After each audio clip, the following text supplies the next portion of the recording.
Sungguh-sungguh Allah sangat ridho ketika seorang hamba itu makan.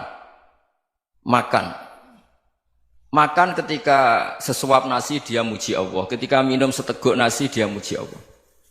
Itu kalau orang diridhoni Allah itu wali betul. Itu untuk jadi wali itu gampang. Kamu makan ridho, kamu ninjak buminya Allah ridho seneng, kamu hidup keseharian aman seneng. Nah ini supaya sampean kita semua ngaji betapa panduan Rasulullah untuk menggapai ridho Allah itu banyak yang keseharian sekali. Saking kesehariannya banyak dalam hadis dan itu sahih. Nabi menyebut hal-hal yang keseharian. Hatta ma tas'alu fi imra'atika, kamu punya uang kemudian istri kamu bisa makan itu ibadah. Bahkan sebagian ibadah itu dicontohkan Nabi yang akhirnya diprotes sahabat. Yaitu wa fi buti ahadikum sedekah, kamu menggauli istri kamu itu ya sedekah. Sampai sahabat bilang yang benar ya Rasulullah. Ayati ahaduna syahwatahu wa huwa lahu ajrun. Masa urusan biologis, urusan syahwat kemudian dia dapat pahala.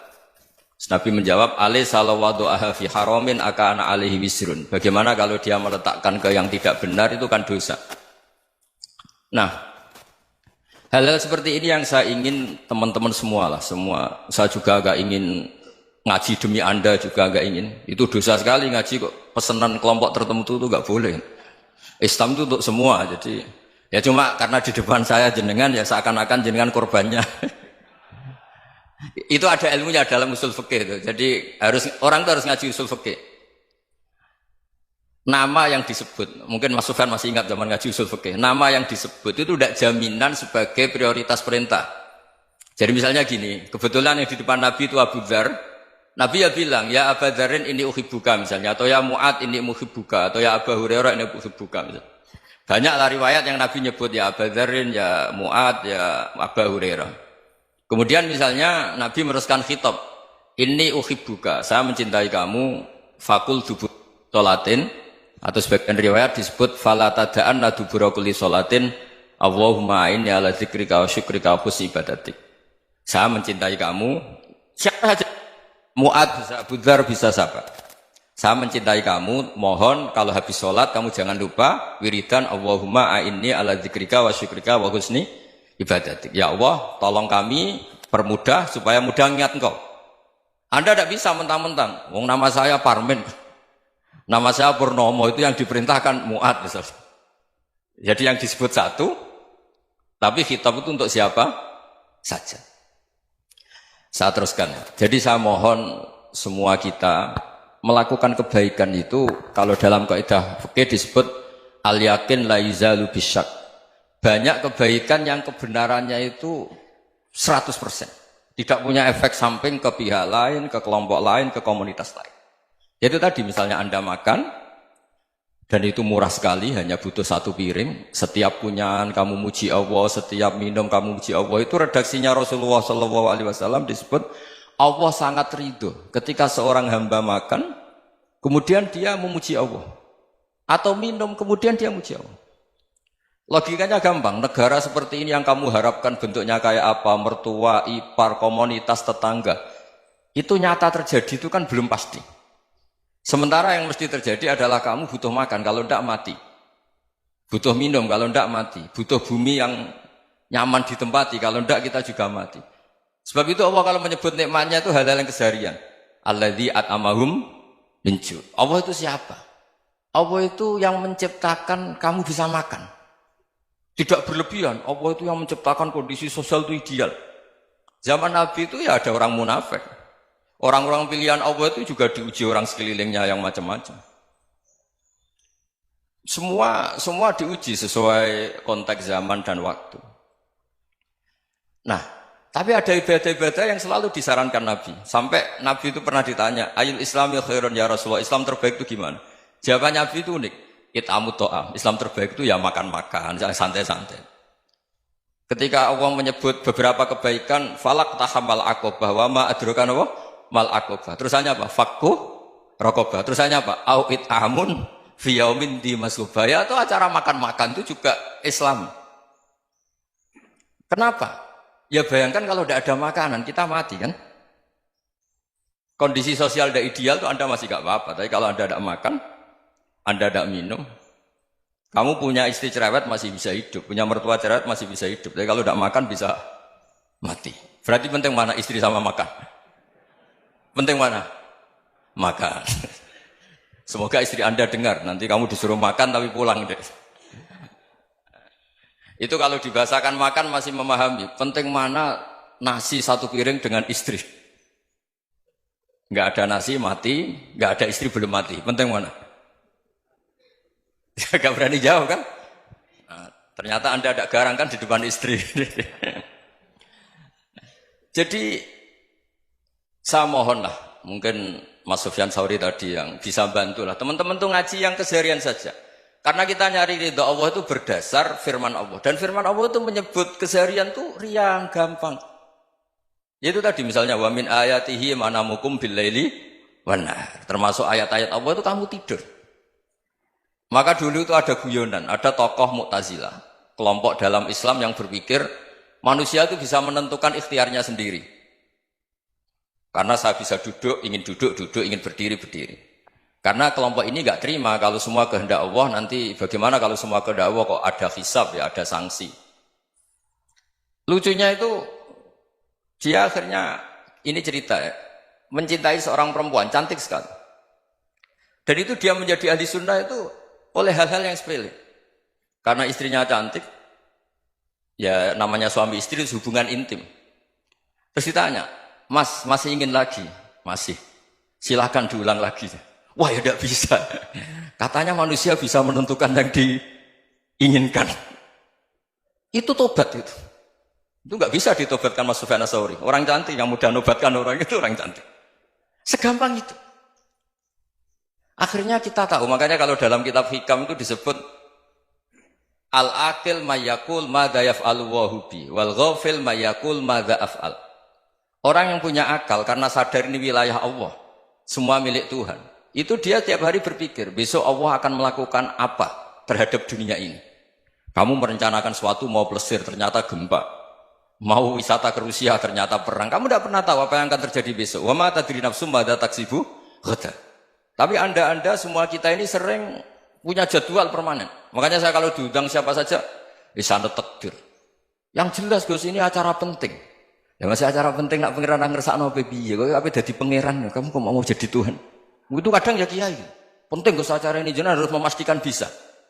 Loh kamu itu yang ngajarin tauhid, sesuatu itu biadillah kok bilang-bilang apa pasti. Kalau maksa terus tak tobatkan kamu kata saya. Ya kalau gitu Gus bilang insya Allah. Wah itu hati saya, fisik saya, roh saya sudah bilang insya Allah. Tidak usah kamu latih kata saya. Nah hal-hal tauhid keseharian itu gampang sebetulnya. Wal ghafil yaqulu madza af'al. Tapi orang yang lupa Allah dia setiap hari bilang besok apa? Kita bisa melakukan apa? Seakan-akan dia itu aktor, dia penting, dia subjek permanen, dia. Padahal kita ini hanya objek kehendak Allah Subhanahu wa taala. Karena kita yakin sesuatu yang terjadi di alam raya ini kita tidak bisa apa-apa. Makanya saya sering ngaji, sering bilang saya, ketika Anda mensifati Allah, Dia yang menghidupkan. Sudah itu tanamkan sehingga ketika kita mati santai saja. Kenapa santai? Allah punya cara menghidupkan kita. Zaman kita hidup juga gak tahu caranya ngelola jantung, ngelola paru-paru. Kamu juga gak tahu ngelola oksigen yang tidak beracun, tidak mengandung polusi. Tahu-tahu hidup. Gak ingin tua ya tahu-tahu tua, gak ingin mati tahu-tahu mati. Selama ini kita hidup juga agak tahu apa sebetulnya. Hanya gaya tok, punya jadwal, punya planning. Kalau kamu bisa menentukan pilihan Anda, pasti Anda istrinya cantik, 4 neriman semua, kona'ah semua. Nyatanya enggak kan? Ada 1 jelek, cerewet. Oh itu kan, nyatanya enggak bisa apa-apa Anda kan? Dan kamu bawa mati lagi. Itu kan. Istri Anda juga gitu, punya keinginan, punya suami yang ganteng, yang jabat, yang riman, yang enggak poligami. Ya tidak kesampaian juga. Kalau kita ngitung tingkat kegagalan kita itu gagal terus. Ya kan? Nah, terus ingat Allah. Madza yaf'alu wa bi. Orang yang punya akal selalu berpikir Allah itu menghendaki apa terhadap saya. Lalu sama-sama orang melihat orang yang serius, itu kata Anda itu pemikir berat, serius. Senang punya tokoh yang merengut karena kamu anggap serius. Tapi sebagian orang anggap orang yang serius itu wong merengut, wong masam, wong muka kok ditekuk. Jadi sama Itu hati, ya muqallibal qulub tsabbit qalbi ala dinik. Karena kita nggak tahu cara berpikir kita tentang orang lain, tentang sekeliling kita. Misalnya kita orang baik yang jenis ngrumat fakir miskin. Ada orang bangun masjid mewah itu janggal. Apa artinya masjid mewah kalau banyak orang kelaparan? Tapi kalau yang jenis pendidikan apa artinya masjid mewah kalau tidak bisa ngaji? Nanti yang jenis infrastruktur apa artinya ini kalau semuanya punya sudut pandang yang berbeda-beda. Dan Islam mengapresiasi semua kebaikan. Tapi katakan semua kebaikan itu adalah kehendak Allah Subhanahu wa taala. Karena apapun baik Anda itu pakai fasilitas yang diberikan oleh Allah Subhanahu wa taala. Sehingga ini yang disebut qulillah tsumadarhum fi khawdihim yal'abun. Ya kembali tadi ke tema-tema bahwa keseharian Anda ini sudah Islami. Saat Anda tidak bisa melakukan apa saja. Saya sering ada jenazah, biasanya kalau tetangga meninggal saya sering disuruh ngelepas. Saya bilang orang ini baik karena sering ngelamun di rumah, sering nganggur di rumah. Ditanya sama anaknya, kenapa Gus nganggur baik?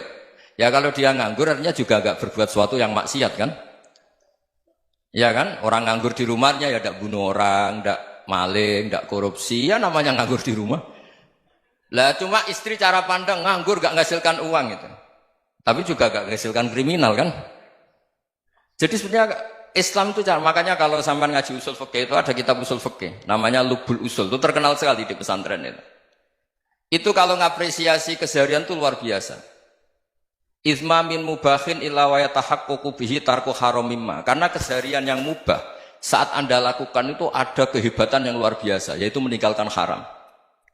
Makanya dulu banyak orang-orang alim ketemu temannya itu guyon sampai semalaman. Itu biasanya yang semangat Islam itu kiai kok tidak tahajud, kiai kok tidak witir.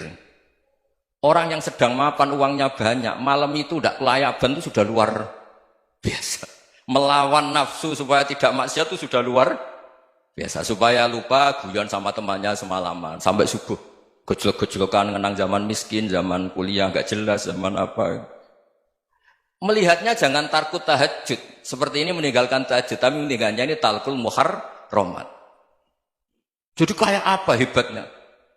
Sehingga Imam Ghazali punya riwayat yang agak unik. Hatta takuna ibadatu akhiri hadil ummah iku an-naum. Sehingga suatu saat ibadah terbaik umat ini itu tidur. Itu kan riwayat kontroversi. Ketika Imam Ghazali tanya, kenapa iya? Kenapa kamu mulai keluar dari rumah itu sudah banyak maksiat? Melihat perempuan yang enggak mahram, melihat fenomena. Tapi kalau kamu tidur itu enggak melihat apa-apa. Tapi juga kamu jangan menganggap tidur itu ibadah betul. Saatnya melakukan fardu ain malah masih tidur. Tapi itu sudut pandang yang menjadikan kita Islam itu gampang. Jadi saat Anda tidak bisa aktivitas apa-apa, misalnya ada beberapa orang yang lumpuh. Lumpuh itu memang nggak bisa Jumatan, nggak bisa ibadah, tapi dia juga nggak bisa maksiat.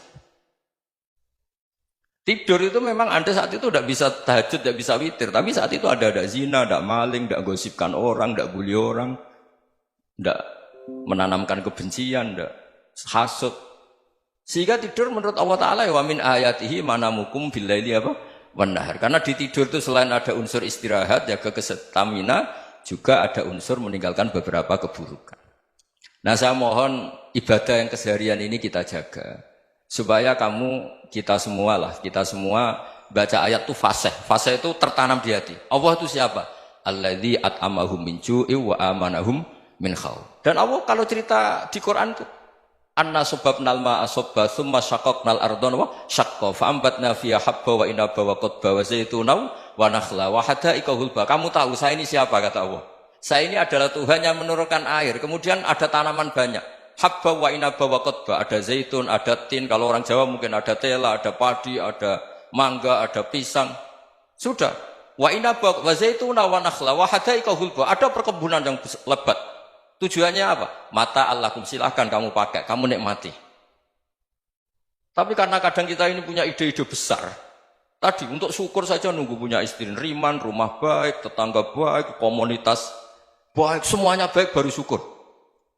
Lama-lama nanti ada di surga, syukurnya nunggu surga paling kelas A. Itu sudah ada yang menghuni Rasulullah, kamu nggak boleh di situ. Masa untuk syukur saja? Repotnya Masya Allah. Jadi mohonlah Quran yang kalau Anda hafalkan juz sama itu kan ada ayat-ayat yang kayak tadi. Ya, fal yang dzuril insanu ila ta'ami. Coba lihat. Apa yang kamu makan ya? Dari mana? Dan untuk mempertahankan hidup kamu keseharian. Jadi jangan kira ibadah itu harus membentuk komunitas yang versi Anda. Ibadah itu harus yang hal yang mulu-mulu. Kesehariannya Anda alami. Loh ini saya tidak bikin-bikin. Saya ngaji bukan karena berdasar pesanan. Itu ayat yang saya baca kan betul ada ayatnya kan. Fal yang dzuril insanu ila tu'ami. Anna sobabnal ma'a sobba. Thumma syaqaqnal ardo syaqqa. Fa'ambasna fiha habba wa inabau wa qadba. Wa zaitunaw wa nakhla wa hadaika khulba. Terusannya apa? Mata'al lakum. Silakan kamu nikmati. Mata itu silakan kamu nikmati. Ya kayak sampai dikasih hidangan ya makan. Ya sudah makan. Habis makan ya minum. Habis itu ngantuk ya tidur. Ya sudah normal-normal saja. Kayak apa indahnya Islam?